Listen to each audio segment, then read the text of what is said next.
Shalom Aleichem, everyone. Sitting here just a few days after the Lubavitcher Rebbe's Yahrzeit, Gimel Tammuz. We're heading into Parshas Chukah. So the question is, what's the connection between the Lubavitcher Rebbe and Parshas Chukas?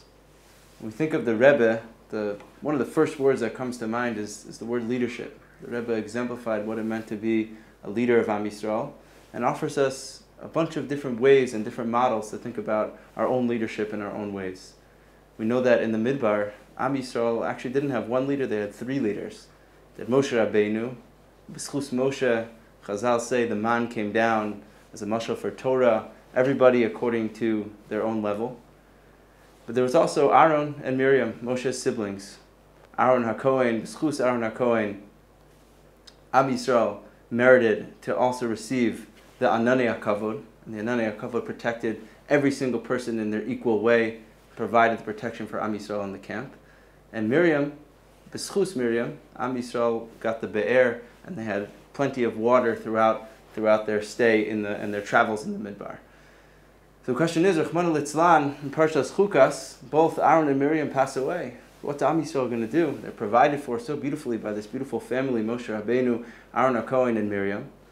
And Chazal say that it was b'schus Moshe Rabbeinu, that after his siblings passed away, he understood he had to adapt his leadership. He had to shift the way that he was leading and teaching Am Yisrael. It was not only going to be through the direction of the Torah, but also he had to provide the qualities of Aaron HaKohen, and he had to provide the qualities of Miriam. The Rebbe says at the end of a beautiful sicha on Parshas Chukas that sometimes a leader needs to internalize this. Somebody has their purpose in life, their skill set. Sometimes the nation, Am Yisrael, needs something else. Even the biggest Talmid Chacham sometimes needs to change their ways, to teach Mamish Kipshuto, the Aleph Beis, to the youngest children and to the youngest students. You can imagine the Rebbe writing this Sikha at the beginning of his tenure as the Rebbe of the Chabad Hasidic movement, saying to himself, I'm one of the biggest Talmidei Chachamim in the world, but Am Yisrael needs something different right now. And the Rebbe closes off with a beautiful thought. He says that everybody has their own Moshe Rabbeinu within them.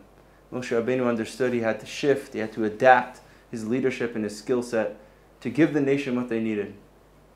We're at a time right now where Am Yisrael needs us, needs every single one of us in all different ways.